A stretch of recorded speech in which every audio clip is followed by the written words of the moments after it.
How are you? So just so you know, I am also on Facebook Live. Oh, wonderful. So I walk into a live. I love it. Yeah, so we're recording this and we're doing live because, you know, why not? I'm kind of testing out the waters. I've never done live my entire life. Okay, so since I was on here doing live, here's some comments from some people on Facebook. Richard, I think Richard Schaefer says hi to your mom. Hey, Richard Schaefer, no doubt.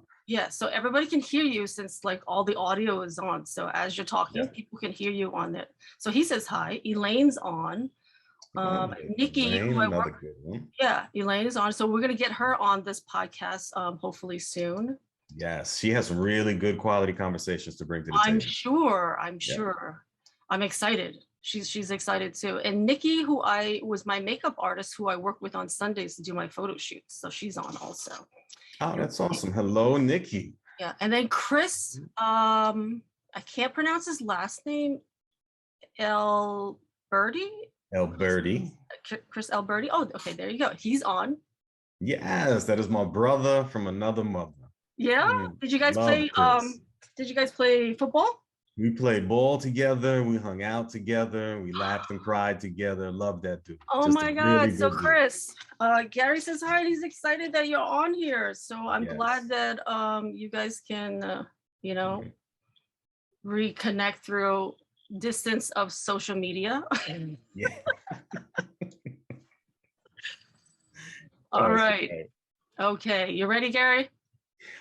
So I'm here. I don't know exactly what I'm doing, but I'll figure it out, right? All right. Well, that's what I'm doing, right? I mean, that's what I do every day, apparently, on this podcast. I love it. I love it. And listen, it's a good way, especially in the beginning, as you start to have these podcasts, just to try things on for size, see what you like, see how you like to run it. And then you can go ahead and fine tune and create your pattern and whatever that looks like for you. But in the beginning, you might as well, right? Play around, try some things on, see what you like, see what you don't. Exactly. I mean, that's one of the tips that I wanted to point out also is that I don't know what I'm doing. And it was just an idea that me and Dave had thought of, like, oh, we should do a podcast. And he's like, you should do it. I was like, oh, maybe, you know, we could both of us can do it. He's like, no, this is your baby. You do it. You're the face of this. This is your baby. And I was like, oh, I'm scared. I don't know if I can be the person, you know, the front runner kind of person of it. And I was super scared because I'm shy and I feel weird talking, you know, but I kind of just jumped in and I figured, you know, I would figure it out along the way and just keep doing it till it started to get, you know, comfortable. And it's starting to feel a little better now, starting to. Yeah. Yeah. And it will. The more you go, the more comfortable you get. You get comfortable, not because you know everything all of a sudden, but you get comfortable walking alongside of the unknown, because that is our journey going forward. That's a huge thing, because like you have to get comfortable with the uncomfortable is what I'm learning. Yep.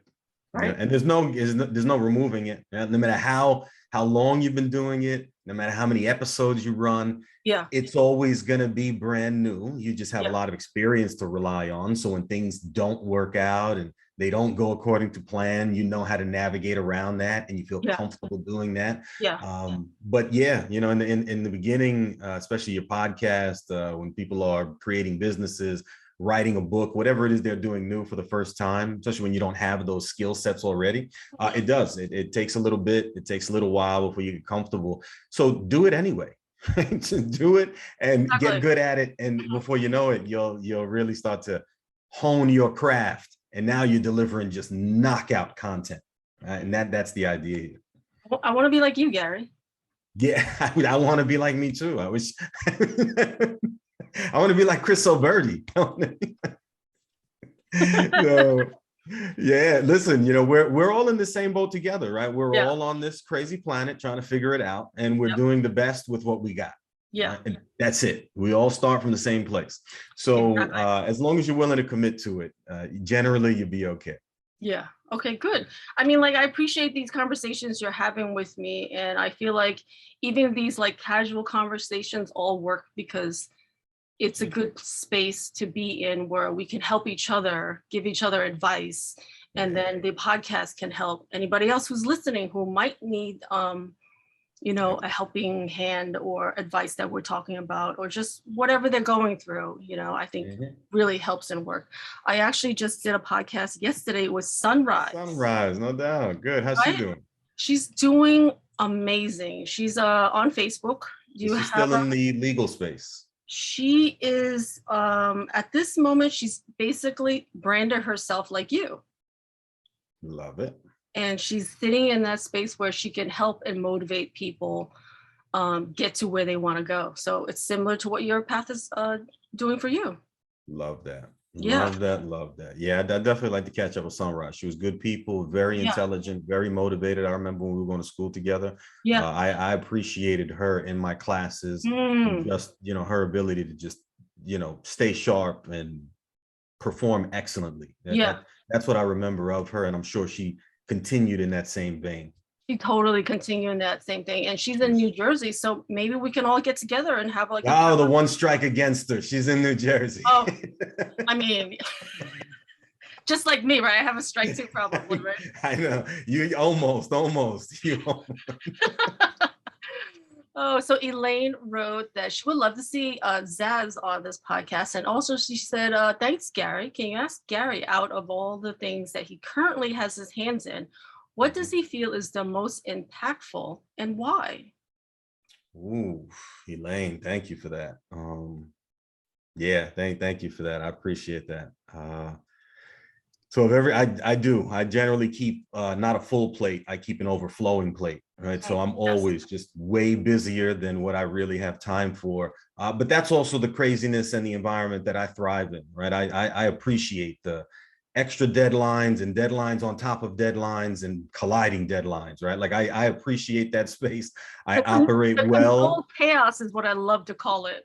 That's what it is. It's total chaos. But at the same time, it's just so much going on, right? And so busy. And for me, I prefer to be busy as opposed to the alternative, right? So I'm happy when I am overflowing with stuff to do. I don't really ever feel the overwhelm because I only do stuff that I'm passionate about.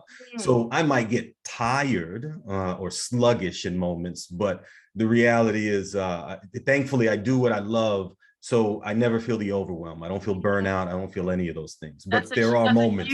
That's a huge aha there. Like when you're doing what you love, right? You're not working a day in your life. Love it. Love it. Love it. But to go back to Elaine's question, what's most impactful for me? So I think for me, it lands in two spaces, right?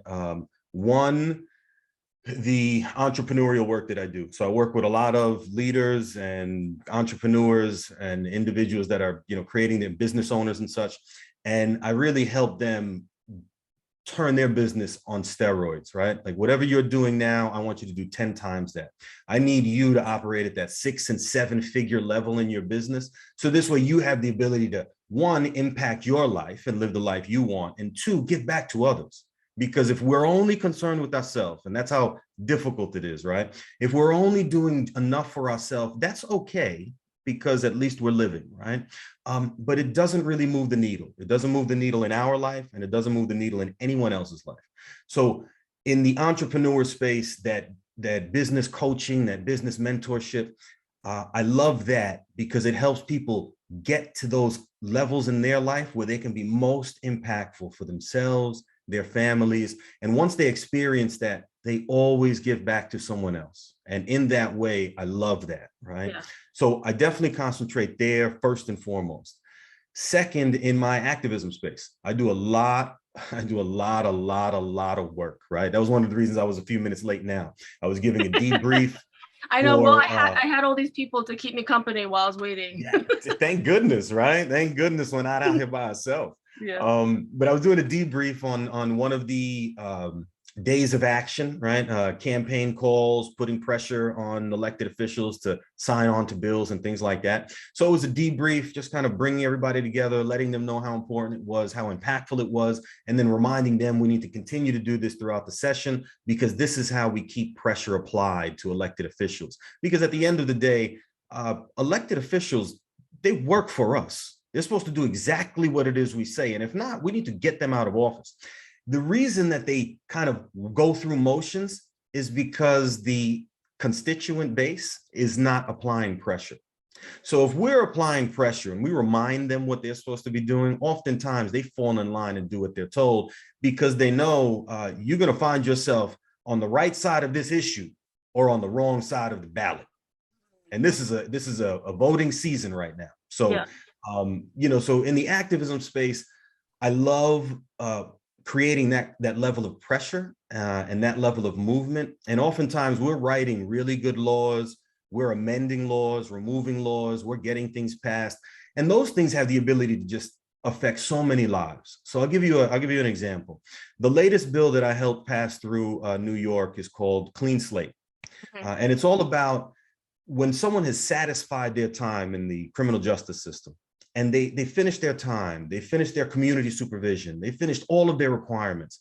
At that point in time, that individual should be allowed to acclimate back to society and be successful, right? Close the door on that chapter of their life, move on and be impactful for themselves, their families, right? Give back to their communities. And what we're finding is that's exactly not true. Those individuals finish their time, satisfy all of their requirements, and they are still discriminated against when they look for housing, jobs, education, you name it. So Clean Slate allows them to seal that record. So when employers or landlords go perform a background check, that information doesn't come up anymore because they shouldn't be discriminated 5, 10, 20, 30 years after they satisfied their time. They still find difficulty getting housing, finding a job, getting a loan. So what we recognized was Clean Slate, beautiful bill to pass. It's all about, sealing records of individuals who satisfy their requirements.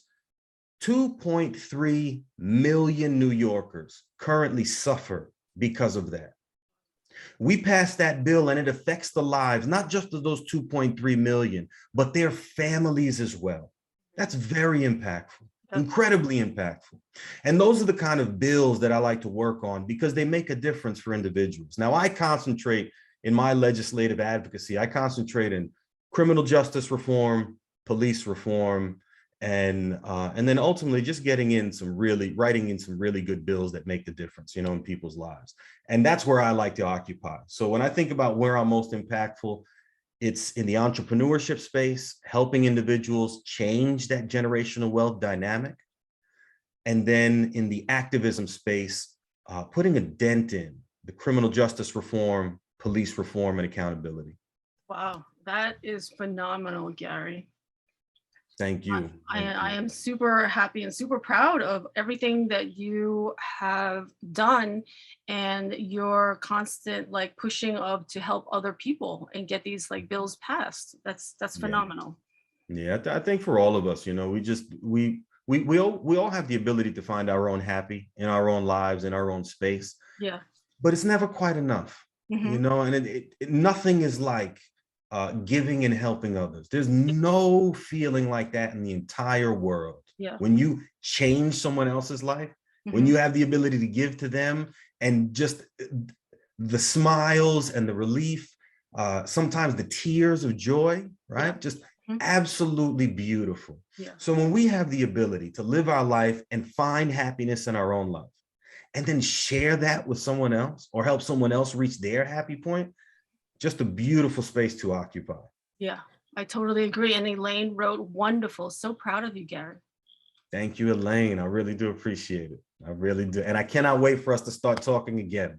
Elaine has some incredible ideas and concepts. And man, I cannot wait to help her bring that to the world. Oh, Elaine, she has a powerful message. Yeah. I'm ready, Elaine. We're going to speak after this and hopefully set up a time and do it. We all understand what solitary confinement is. Yeah. There was a bill that just passed recently, I think it was last year, halt solitary confinement, just reducing and minimizing how that is used in the correctional system. Oftentimes it's used strictly as punishment and retaliation. Okay. It is a useful tool when used appropriately. Most of the time it's just used and abused, and people are sent inside of there and they're left inside of there. What we know is that the United Nations has identified that solitary confinement after 3 days begins to have a psychological effect on an individual. Yeah. And when we look back at the correction system, we see that there are individuals inside of solitary confinement for weeks, months, and years at a time. There are individuals who have spent 10 years inside of solitary confinement. Wow. How do you release that individual back into society? Hmm.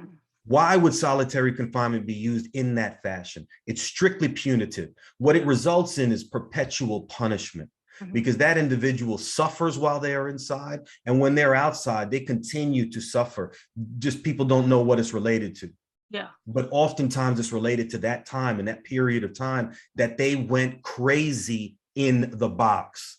And these things are just absolutely cruel and unusual. So we passed it last year. That was another bill I was part of. And it's had, some effect, but again, it's one thing to pass a bill, it's a whole other thing to enforce it. So, you got to start with one step at a time. So we passed that bill, the MRTA, the Marijuana Regulation Taxation Act. I was helping out with that bill as well. That's another one that passed last year. So awesome. All of you cannabis tokers and smokers and users and all of the other, cannabis aficionados out there, recognize there's some really good things happening in that space. That market is getting ready to open up in New York, and it is going to be an economic boom for anyone involved. There are social equity applicants. They are taking social equity applicants firsthand. And if you are a social equity applicant, you should absolutely be applying. That thing like no other is going to change the generational wealth dynamic for anyone who gets into that industry, because that's exactly what it's done for all the other states that have legalized so far. And we want to make sure that those people here in New York, again, have the ability. So in the other states, these things passed, they opened up, everybody was able to get their licenses, but they never really created that social equity component. They spoke about it, but they never wrote it into the legislation. They didn't have mechanisms to enforce it. And as such, it was really good talking points, good ideas in Colorado, California, all of these other places, but they never really implemented something that allowed the social equity component to become significant.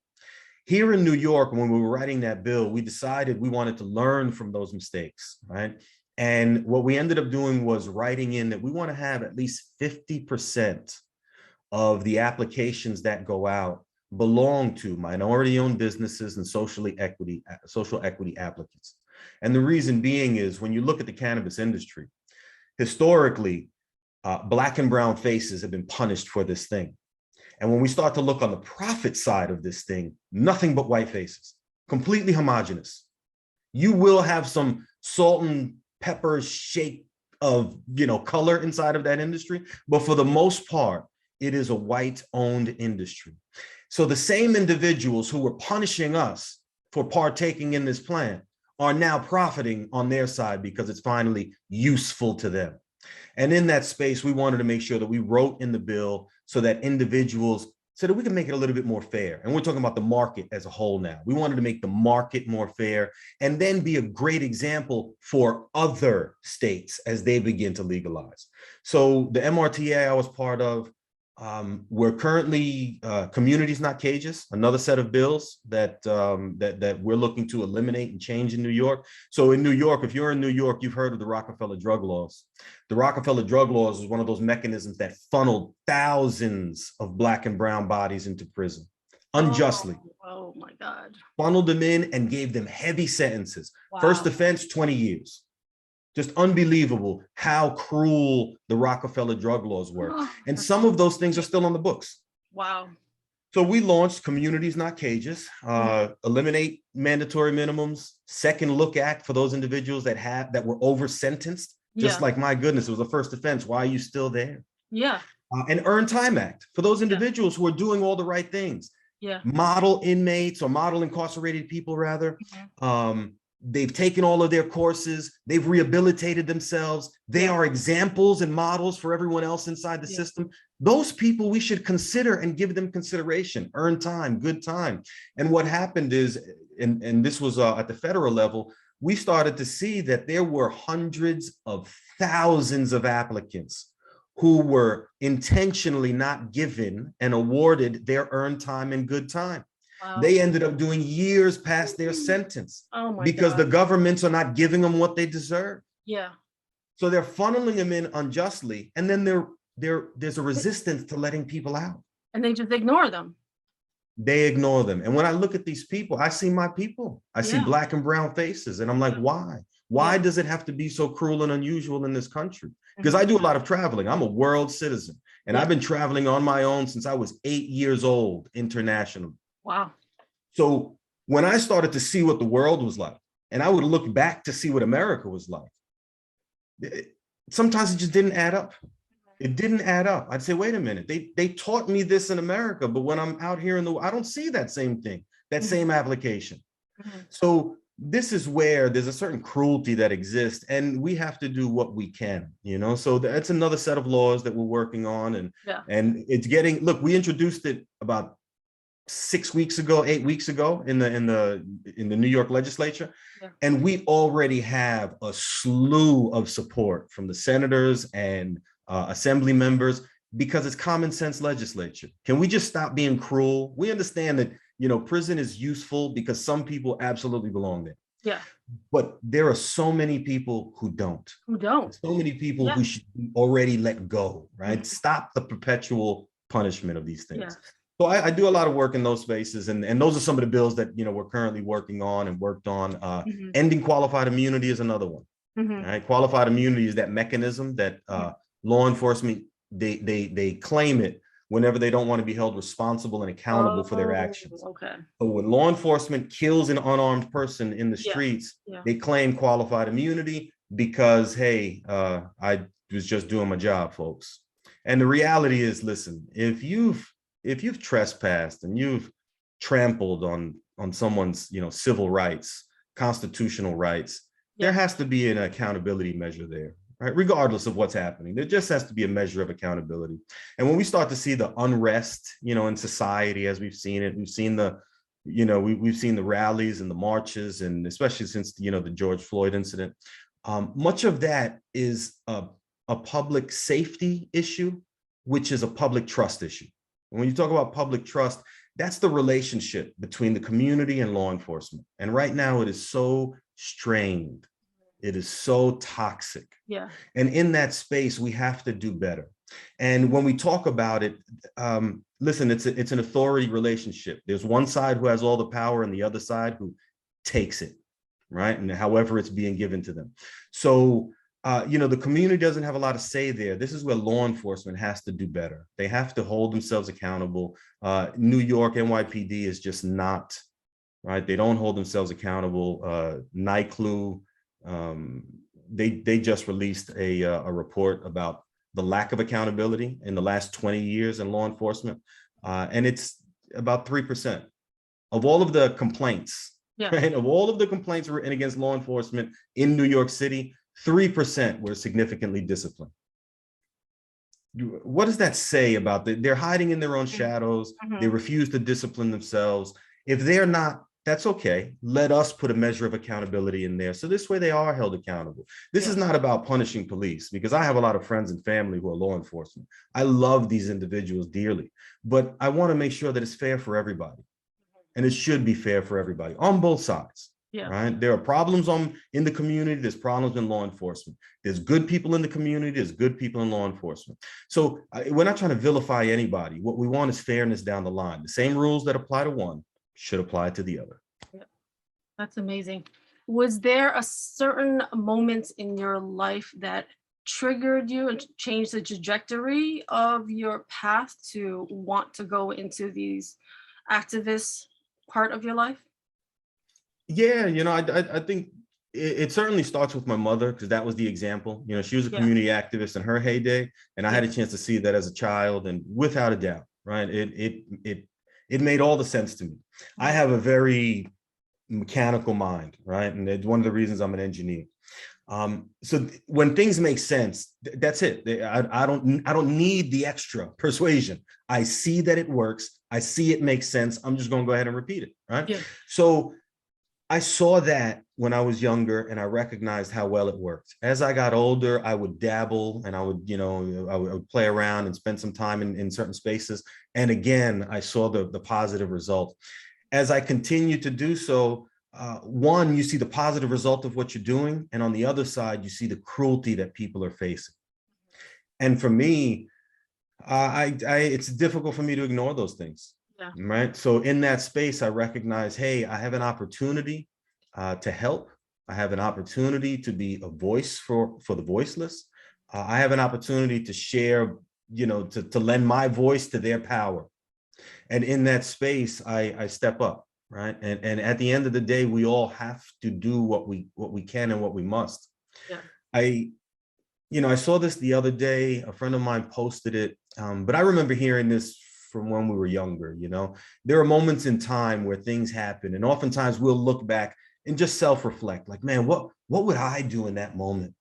What would I do if that happened to me, right? And many moments in your life where you might ask yourself that, or you can apply that to yourself. And in this particular case, it was about, slavery. If slavery was still here, if we were looking to pass the Civil Rights Act, if we're looking to end mass incarceration, what would you do? And the answer is exactly what you're doing now. And some of you are doing absolutely nothing. And you need to change that, because the world doesn't change on its own. The arc of the universe doesn't bend towards justice unless we make it. Yeah. And in that space, we all have a responsibility to step up and make not just our lives better, but our communities better. Yeah. We act like we own this world, and we don't. We're borrowing this world until we have to give it back to younger generations, because we will be dead and stinking and the world will go on. And what do we give back to them? And for me, I feel the responsibility to give back something better. Like a calling, a purpose? And I live there. Do you feel like this calling and purpose? Do you feel like you're more in tune to the space that you're in now, as opposed to other entrepreneur things that you did in the past? For sure. Yeah. For sure. I definitely feel more in tune. This is something that's more passion, and it's a lot more passion than it is profit. Right? Yeah. So when we're younger and when we're coming up, you must concentrate on the profit, because at the end of the day, you're maintaining yourself, you're raising a family. Yeah, you gotta fill those basic needs that everybody has to fill first. You got it costs. And when we're doing that, when we're doing that, we have to, certain things got to wait. I can't touch that because I got to concentrate here. I can't do that because it might affect, the money I'm making in this space. Mm-hmm. So I definitely feel, that, I'm definitely more passionate, and I'm definitely called to it. I wouldn't say more now, because I was always called to it. I've always been a very, very always felt it. Empathetic individual. Yeah. And in that space, I could feel other people's pain. Yeah. And in that space, I'd always want to help. Yeah. So I mean, you're definitely an old soul. Yeah. Without a doubt. Well, I've always trended upwards, right? Yeah. Even when I was younger, I hang out with a lot of elders. I've leaned that way. I matured at a really young age, and I stay in that space. Even now, right? I tell people all the time, like, I know I look pretty young, but I'm a boomer at heart. I much prefer to be old and grumpy, right? I enjoy, becoming an elder in society, even though I'm not there yet. Like, I will enjoy that journey. Yeah. And that's also culturally, right? Like, we respect our elders. We love our elders. We keep them as part of our family. We don't just abandon them and throw them inside of, old folks' home and things like that. Like, it's a different approach. And for me, I recognize that passion. So I lean into it. And I recognize that once you create a certain level of economic security, this is what retirement's all about, right? Retirement is not, I stopped working and I'm home hanging out every day. That's it. Retirement is, I stopped doing A because I am now going to do B, which I enjoy much more. Yes. And then we retire again. Yeah, that's the goal. To, once I fill those fundamental needs of, food, shelter, all of that, and then you can go figure out, and spend more time on the passion projects. Yep, that's right. And for the last year, I've been calling this my new, I'm entering a new season in life, right? And that's how I describe it. Yeah. I don't know if it's that dramatic, but I think it is. You describe it in that fashion because you want to acknowledge your wins. Yes. I mean, I think it's a huge, dramatic thing to move into that new season. because I saw you and I spoke to you before this. And so for me, I'm super happy to see the space that you're in now, because there's a shift of energy that I see. And it's kind of the same thing I was speaking to Sunrise also. Like I see the shift and it just makes me so happy to see you in that space, because that's where you're supposed to be. That's you know, like when someone does what they're supposed to be doing, you see their light and you see like that, you're like, that's it. That's what you should be doing. Yeah. You know, yeah. and we become like I get chills just saying that, because like it makes me so happy.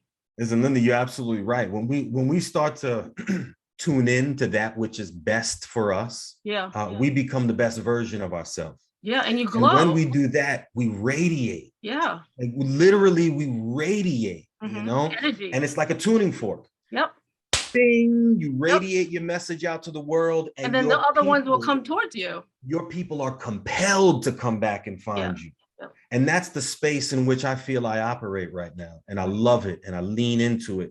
And I'm totally, I buy into this all day, every day, twice on Sunday, right? Like I love what I do, and I love to help people find their own passion and get paid for it. Yeah. I don't want you just making $1. I want you to find something you love. Yes. I want you to find something that impacts the lives of others. Now let's go make some money. I'm going to show you how to turn yourself into a millionaire in that space. That's what I do for my clients. And it's like, love it. I absolutely love it. And they love it, because they're not just doing well for them, they're doing well for others. And listen, that's more of us need to be concentrating in those spaces. Yeah, I mean, definitely. When I was speaking to Sunrise, like, she's definitely an old soul too. And I told her, I was like, you're definitely an old soul. And she's like, I do. I feel it, because I was asking her about how she felt in CI and like race and like growing up there. And she said that it wasn't necessarily, race is always like an issue there, obviously. But I think that she felt like she didn't really fit in, because maybe the teachers weren't supporting her or like what she wanted to do also.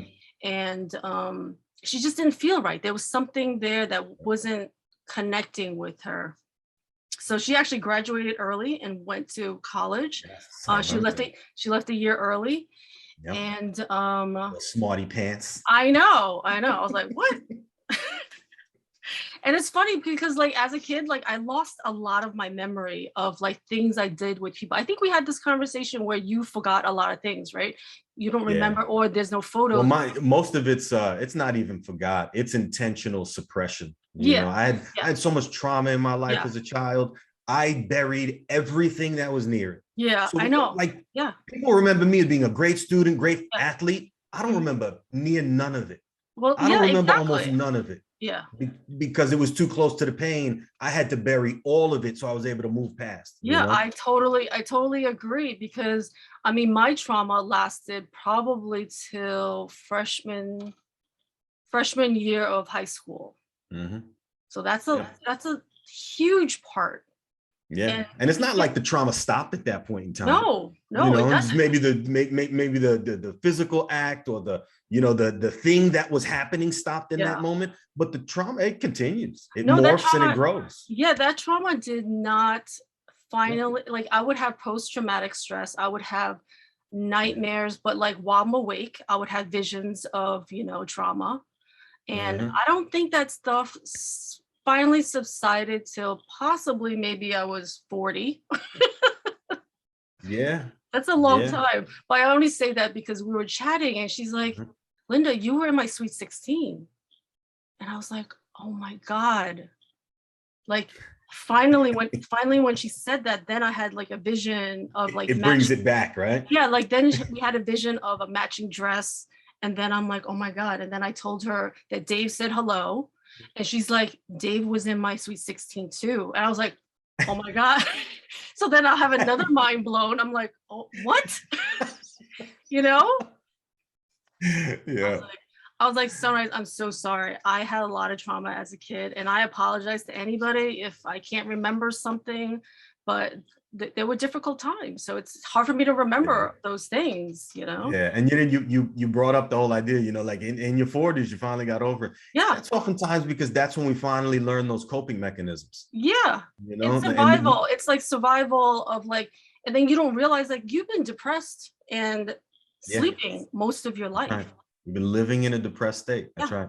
That's right. Like, and it doesn't have to be, again, it doesn't have to be overly dramatic. It doesn't have to be, hey, I was so depressed, I was crying all the time and people saw it on my, but nobody would know that we had issues. No one would know. No one knows nothing. No one knows that you would have any problems or trauma. No one would know I would have any trauma or issues, because we were very functional. Yeah. I don't know what you call it, functional. I don't want to say victim. I don't want to say victim, but I want to say just listen. We were functional as we endured our trauma, and that's the reality, you know, for most people. You know, life doesn't stop just because they got injured or damaged or whatever it is. You just gotta put a Band-Aid and keep going. That's it. So, you know, the best you can hope for is to learn some mechanisms along the way, or have someone help you get through those things along the way. And that's the best, like when you have help, because then it's just easier, right? Anything that we do is a lot easier than anything I do. Yeah. So when you have some help along the way, that's awesome. And that can definitely alleviate and shorten the learning curve, right? Shorten that curve to healing. But oftentimes, we will graduate high school, we will jump into college, immediately get into our family, start having kids, and we're so busy with all these other things, start a career, we don't have any time to still go back and address what was going on or even acknowledge it. No, not even acknowledge. This is why it's later on in life that we finally deal with it. It's I think when we finally connected again, I think I was like, Gahrey, how did you look at any of that stuff in the past? Yeah.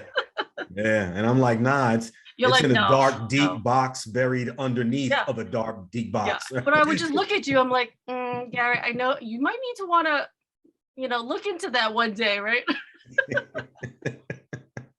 You know, but and listen, those are some of the things as we go on in life.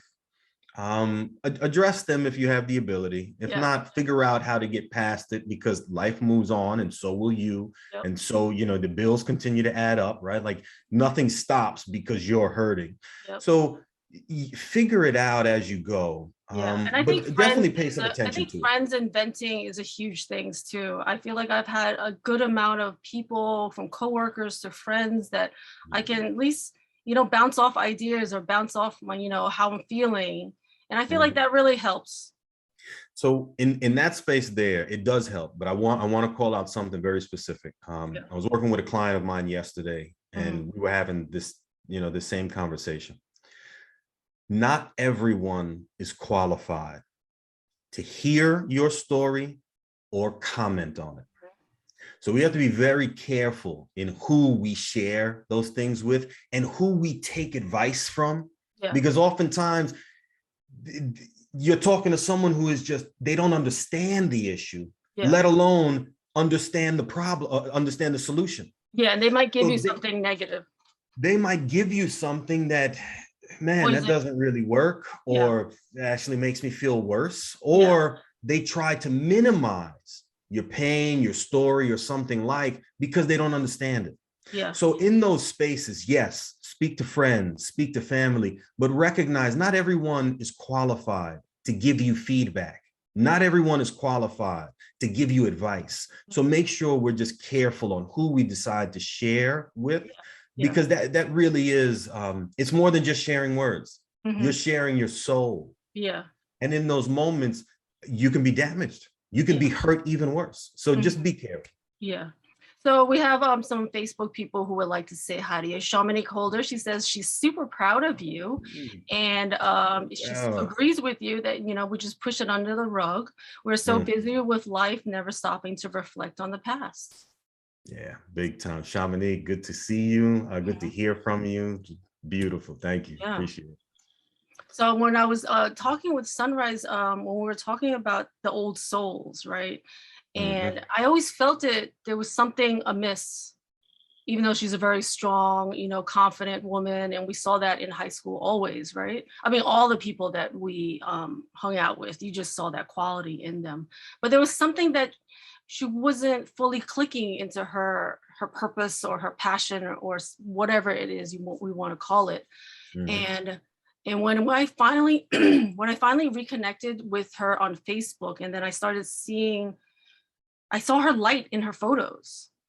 You know, I saw her with her husband. I'm like, wow, I'm so happy for you, because I see you so happy in that space with your husband and without, because I can see, you know, she started branding herself. She wrote a book, and yeah, she wrote a book, and then she's, you know, she decided to sit in that space of like, this is who I am, and this is what I can do. I'm going to bring all the elements of everything I've learned from CI to college to, you know, everything else that she's been through, and then be able to sit in that space and then help others.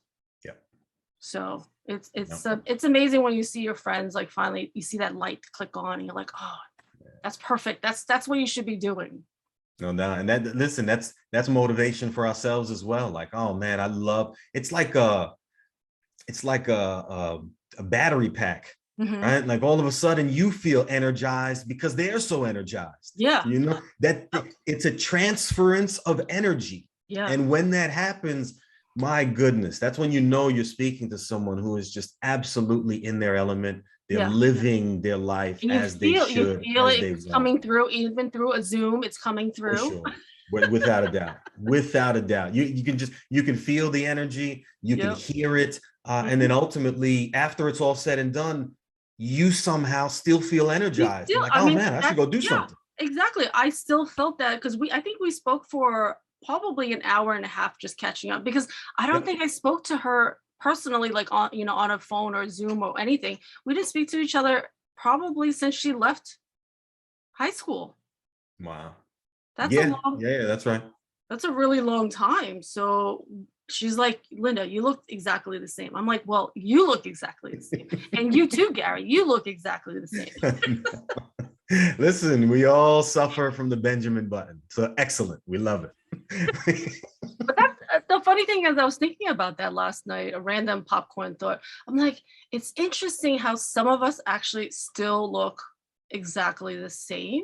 Yep. And I was like, I wonder why, like some of us, you know, why that is. Is it because we're more in tune to what we should be doing and following those passions of things that we love and making sure that we do those things? And do people who start not looking like themselves, are they not, you're not doing what they should be doing, or not following their passions and not, you know, fulfilled or grateful or happy or whatever it is? I was just a random popcorn thought. I was like, that's interesting. Yeah, and now that's very much true as you described it. And then there is the genetic component, right? So there is that as well. Well, we have the Asian and Black thing, so we're good, right? No doubt. We golden. We golden. We're gonna look like this forever. I look like this at 12. It doesn't matter. You probably did. So, you know, there's that. But then you're right? Living a life of alignment. Yeah, well, it's energy. Everything's energy. So if you're dimming your light, I mean, if you want to be spiritual, if you're dimming your light, you can see it. You can totally see it in people. That you know, and that's stressful. That's a stressful environment to live in. And being an not empath, living authentically. Yeah, and being like probably from our trauma. Like I was listening to Will Smith speak about, you know, kids who grow up in like that type of trauma, or a father figures who's super aggressive and abusive. You actually, I realize now that we have like this certain superpowers that we've accumulated. We've accumulated the superpower now. Now I see it as a superpower. Obviously before I was still healing and I didn't see it. But now I'm trying to see the positives that I received from that, you know, we have a superpower where we're empath and we can feel and sense everything around us.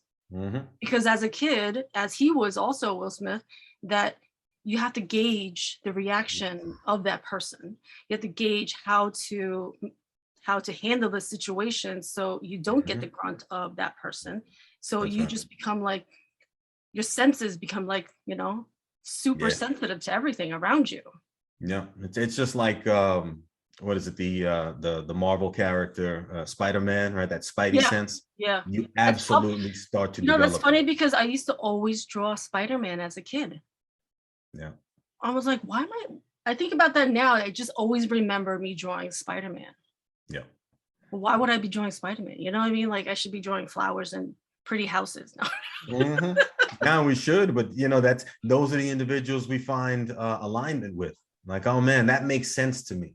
Yeah. Being able to sense things that people can't see, that aren't exactly there or aren't there yet, sensing a threat before it's on top of you. Yeah. Like that's a reality for so many people. Yeah. And it is, right? When you look back on it, it's like, my goodness, I was kind of leaning in that direction, and there were signs, and there were, right? Like, you just, as a young person, you just don't realize because you're not mature enough. You don't have the coping mechanisms.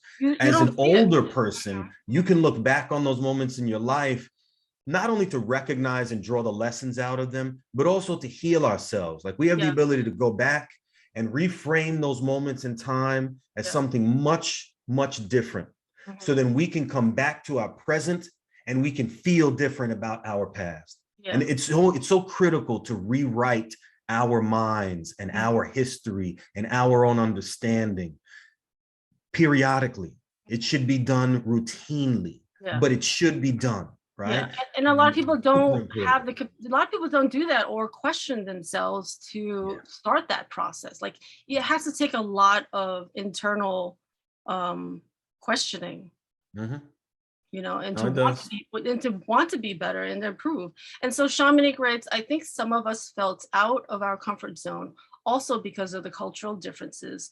CI was very diverse. Many had to balance going to school, then back home to our families, and had to fit in at home. Does that make sense? Yes, we live two lives. It totally makes sense because, I mean, like, I grew up in CI, but then my parents had a restaurant in Ronkonkoma. And having that traditional, super strict Asian madness, and then, American life where, you're trying to fit in, you got to do this, you got to do sports, you got to do, you have to, but then you have to get straight A's, and, all of it has to commingle and be like. Yeah. What it does, it ends up just creating a very stressful environment, right? For everybody involved, the parents, the children, the siblings, everybody down the line. And then we're always hoping for the best. And here is where I make a clear distinction, right? I don't hope and wish for anything, all right? I do. That's it. I operate in two spaces. I either know or I don't know. I do or I don't do. Right? That's it. That is it. Have you always been like that? Have you always been like that? I think for a large part of my life, even as a child, I definitely stumbled upon that as a child. I cemented it, in my 20s. I cemented that for myself. And that's when without a doubt, but again, that's surrounded and instigated by so many other instances, that so many other terrible, things in my life.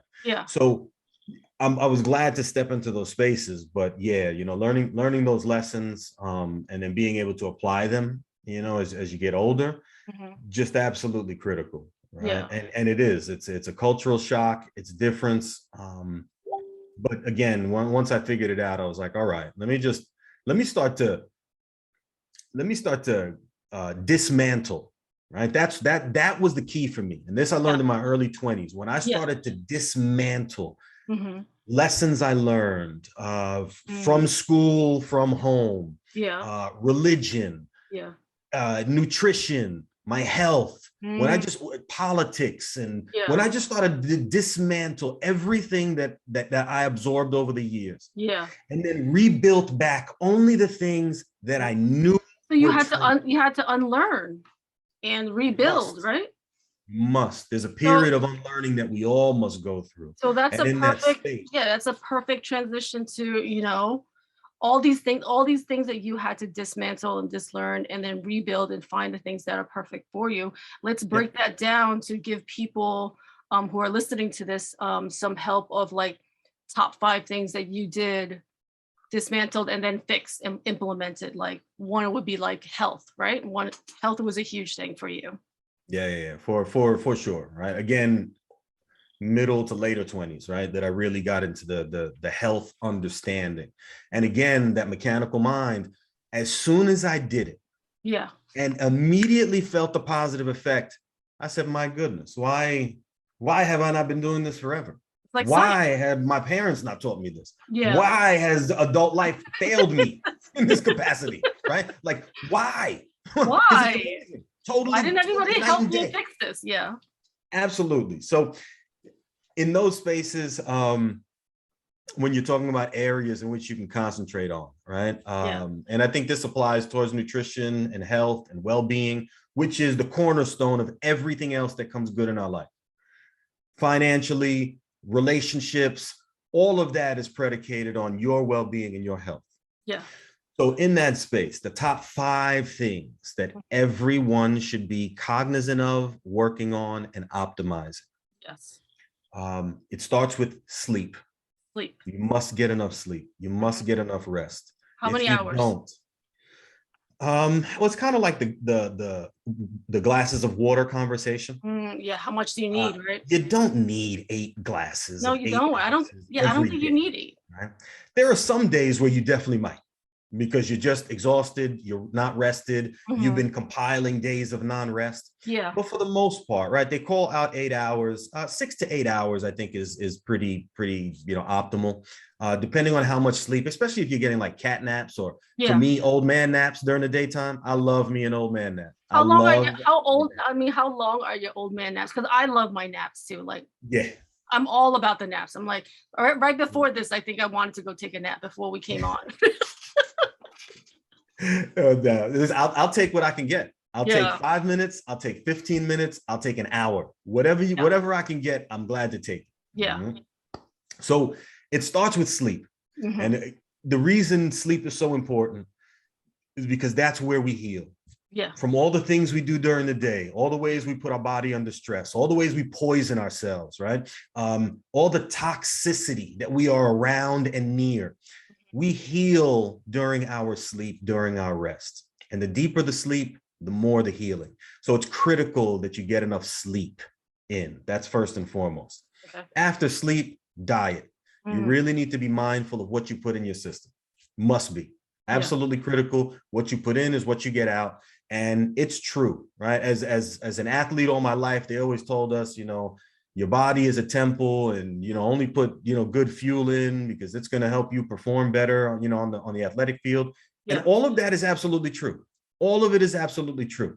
What they didn't tell me was that the guide that was supposed to tell us how we were eating well was full of crap. The triangle of the full of crap. That thing was pyramid, right? The pyramid upside down. Turn it upside down, because it's exactly wrong, right?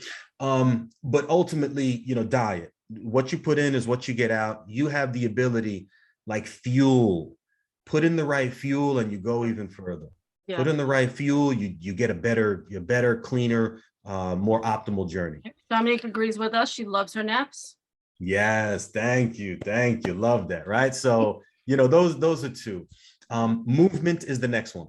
So exercise, simple walking. As you get older, less exercise, more movement, right?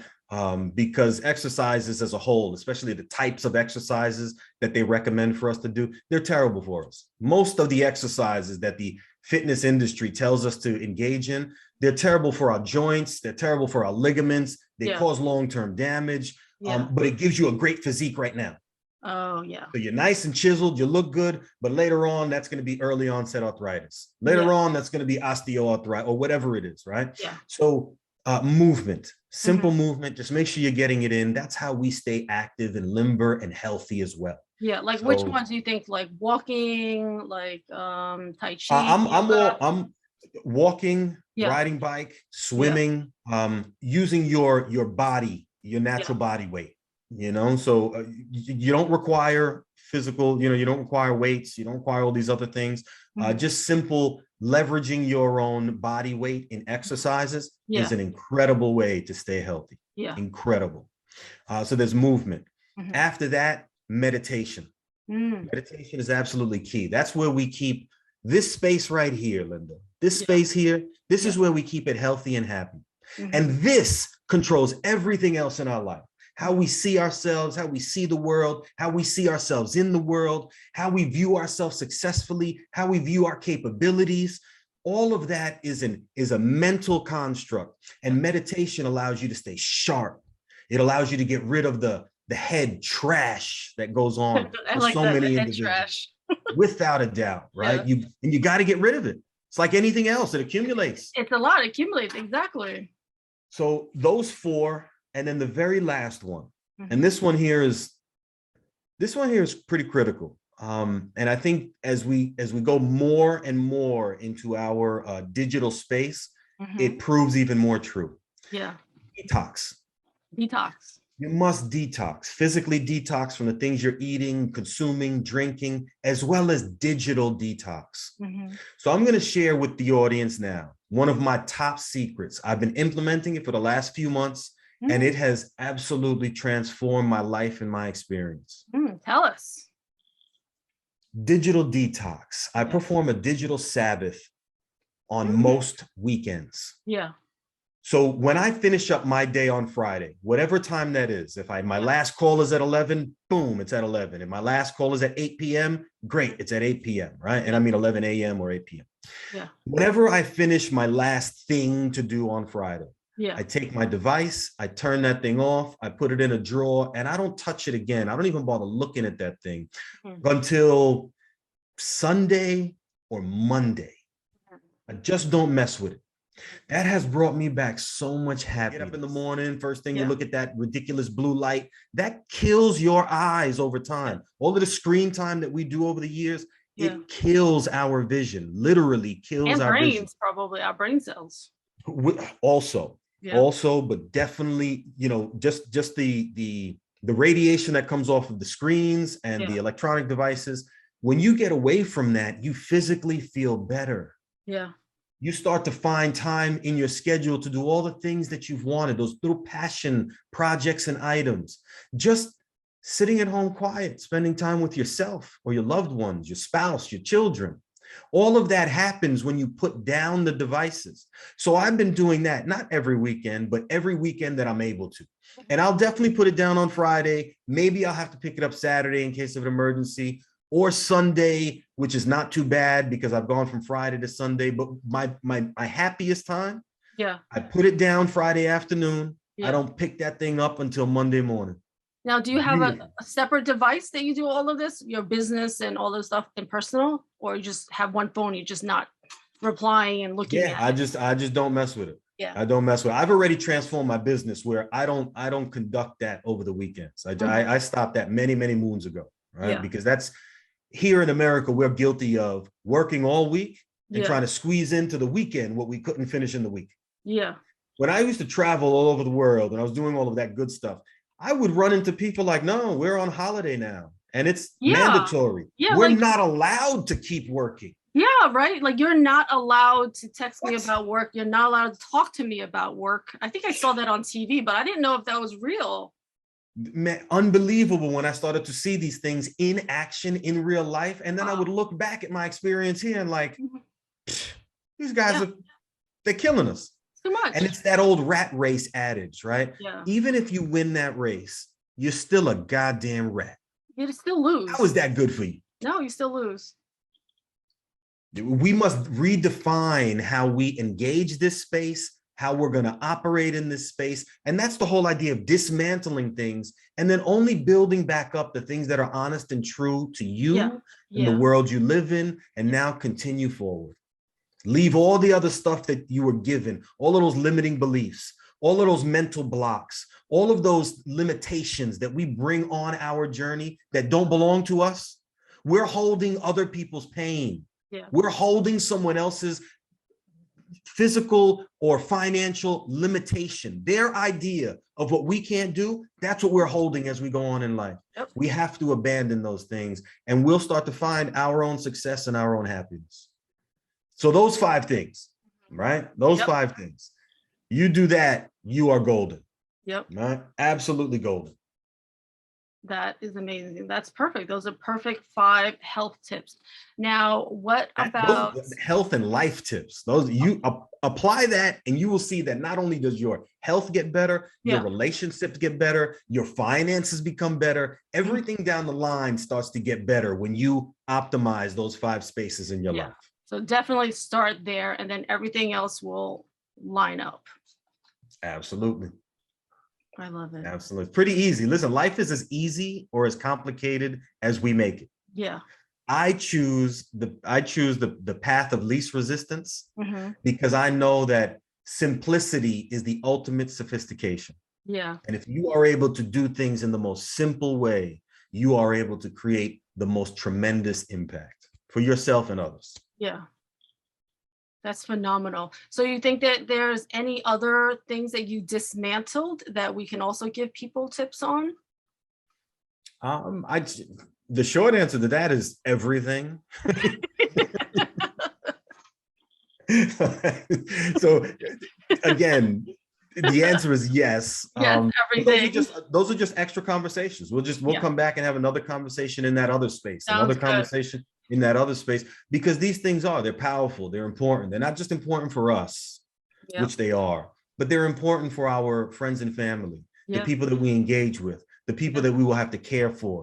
We can all use some tips and tricks. So if anybody, listening to this, write down like what else you need help with, what other tips and tricks, that we can possibly have a podcast on that can help you in your day-to-day, in your career, your health, your relationship, money, whatever it is. Like, write it in the comments so we can all figure this out together. Yeah, that's right. So I'm going to go ahead and give that last 5, right? That list of 5 things that are going to help you get healthy, stay healthy, optimize your life, bring in more finance, find more love, sleep, diet, meditation, movement, and detox. If you can implement those things in your life in any capacity, you will start to see benefit and growth in a positive direction. And that is what I wish for all of us. I love it. Thank you so much, Gahrey, for taking the time to join me and giving everybody these tips and tricks and just your knowledge and everything that you're doing with the activism and entrepreneur, all of it. I appreciate you and thank you so much. And we'll do this again. We'll give another 5 tips next time. Love it. Love it. Linda, thank you. Always great to spend some time with you. Thank you so much. Have a great day. You too. Bye-bye. And bye, Facebook. I think I did. Then it went into like finally getting back to me, my art. All I want to do is art. And the other thing is that I love stories. So like to me, art isn't everything. Your art is your voice, your speaking, your connection. You can feel everyone's energy. That's your art. It's the art of living to me. So Artandhustle to me is the art of living and art of it and everything. I hope that you cut that piece right there and make it your intro and your outro, because that was dope. All right.